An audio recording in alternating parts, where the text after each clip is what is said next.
Communication with the dead owner of a transplanted organ.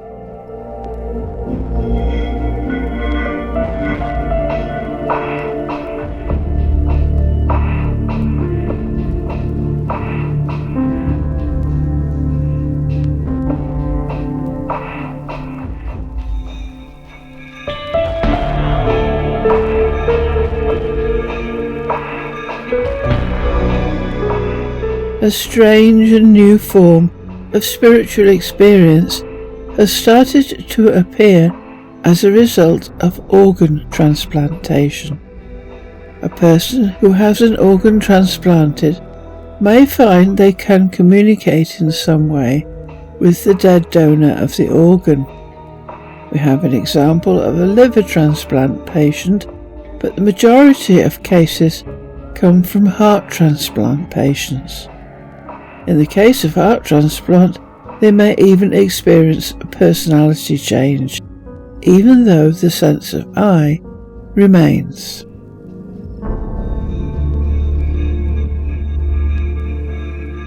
Claire Sylvia. Claire Sylvia was a heart-lung transplant patient. She wrote a book called A Change of Heart, about both her experiences and those of a number of other people who had gone through the same operation. She died on August the 19th, 2009, having lived a full and active life for 21 years following the operation. Claire Sylvia, A Change of Heart. I wondered, is it conceivable that this new heart might affect me sexually? My new heart did seem to be affecting my personality. I noticed that I no longer felt lonely, even when I was by myself. On weekdays when I was separated from Amara, her daughter, and my friends, I didn't miss them much. Sometimes I had the feeling that somebody else was in there with me, that in some intangible way my sense of I had become a kind of we. Although I couldn't always detect this extra presence, at times it almost felt as if a second soul were sharing my body. But this new male energy did seem to be affecting me. Until the transplant, I had spent most of my adult life either in a relationship with a man or hoping to be in one. But for years after the operation, while I still felt attracted to men, I didn't feel that same need to have a boyfriend. I was freer and more independent than before, as if I had taken on a more masculine outlook. Most men, at least the ones I've known, just don't crave the closeness of an intimate connection the way women do. They may enjoy being in a relationship, but they don't feel incomplete without one. For the first time in my life, I didn't either. It took years after the transplant before I was finally in an extended relationship with a man. I was still meeting men and enjoying their company, but generally, as we grew closer, something in me seemed to be pushing these men away. I occasionally wondered if my male heart might be jealous, as if this presence I was feeling was reluctant to share me with anyone else. My personality was changing too, and becoming more masculine.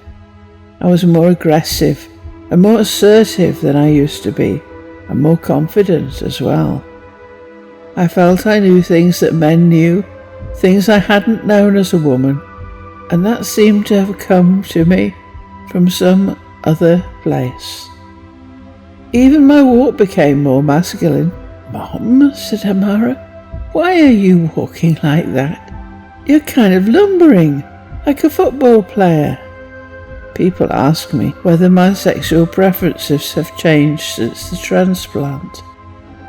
While this hasn't happened in any overt way, I am often drawn to women whom I, as a woman, don't feel are especially attractive. The women whose looks I liked before the transplant tended to be tall, slender and dark, but after the transplant I also found myself looking at women who were shorter, rounder and blonder, as if some male energy within me were responding to them.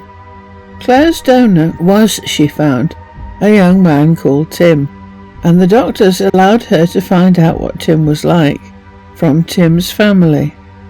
I was curious about Tim's girlfriend, assuming he had one. I now know that while there was no one girlfriend, Tim did have a big crush on a girl who didn't happen to share his feelings. When she started going out with another boy, a close friend of Tim's in fact, Tim was distraught. For years I wondered about this girl. Was it possible that she looked like the type of woman I had suddenly and inexplicably started noticing and staring at after the transplant? Apparently she did. The object of Tim's affections was short and curvy, with curly blonde hair.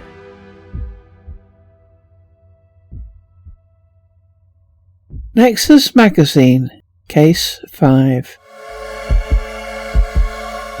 Dr. Paul Pearsall, Dr. Gary Schwartz and Dr. Linda Russick wrote a whole series of articles about this subject, and this is the article about Case 5, Organ Transplants and Cellular Memories, extracted from Nexus Magazine, Volume 12, Number 3, April to May 2005.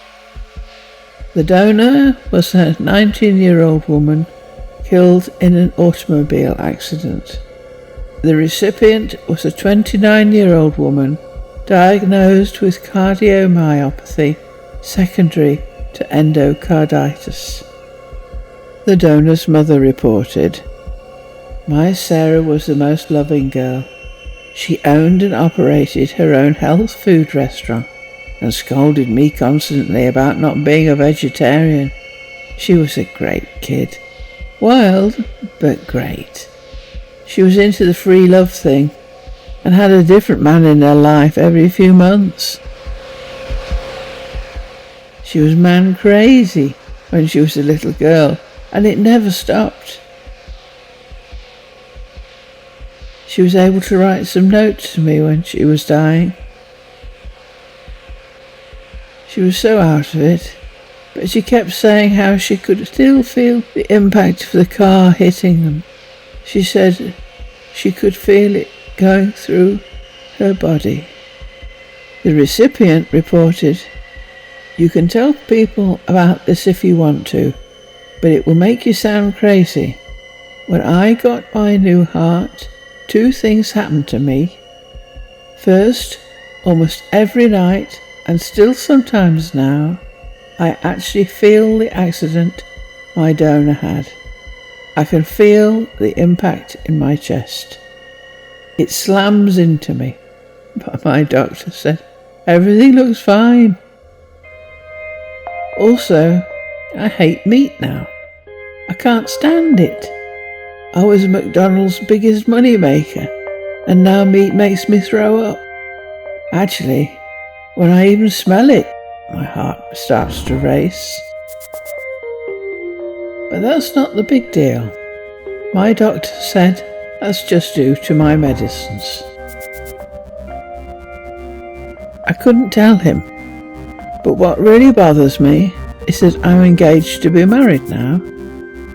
He's a great guy, and we love each other. The sex is terrific. The problem is, I'm gay. At least I thought I was. After my transplant, I'm not.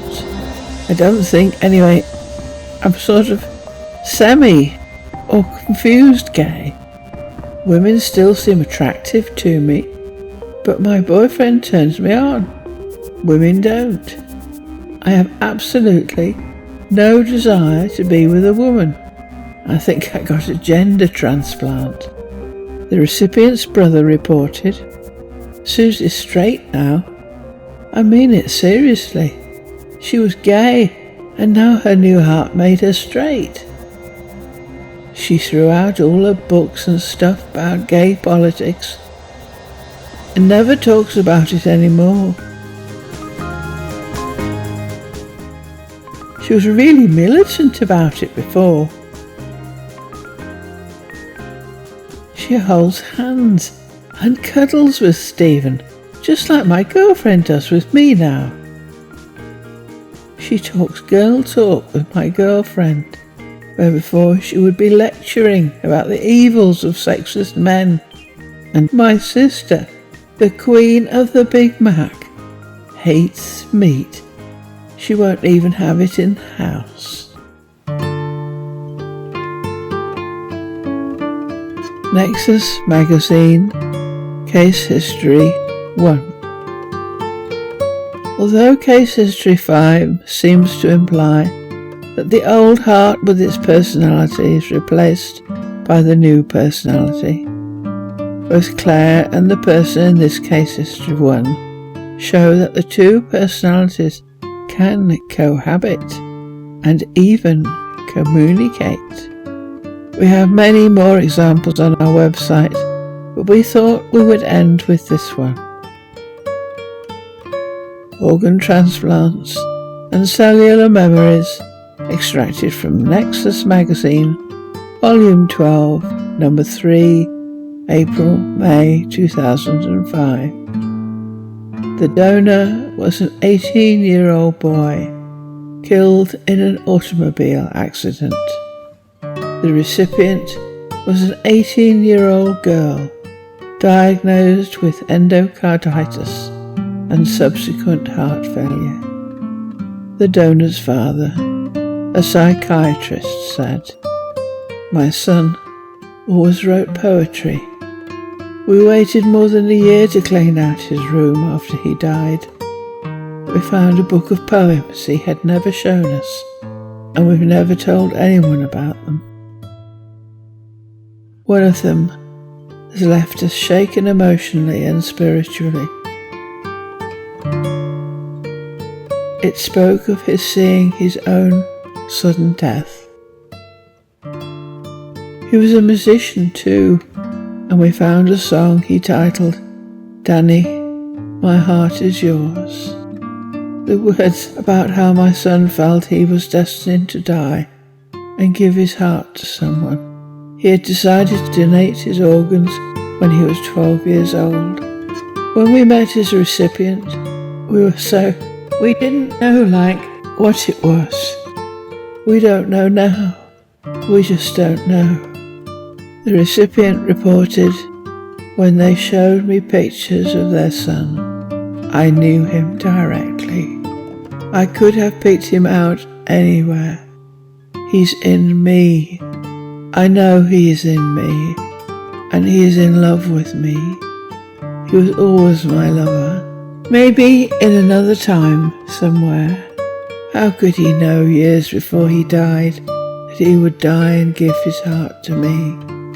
How would he know my name is Danny?" And then, when they played me some of his music, I could finish the phrases of his songs. I could never play before, but after my transplant, I began to love music. I felt it in my heart. My heart had to play it. I told my mom I wanted to take guitar lessons, the same instrument Paul, the donor, had played. His song is in me. I feel it a lot at night, and it's like Paul is serenading me. The recipient's father reported, "My daughter, she was what you say, a hellraiser, until she got sick. They say from a dentist. They think she was the wild one. Then she became quite quiet. I think it was her illness, but she said she felt more energy, not less. She said she wanted to play an instrument, and she wanted to sing. When she wrote her first song, she sang about her new heart as her lover's heart. She said her lover had come to save her life.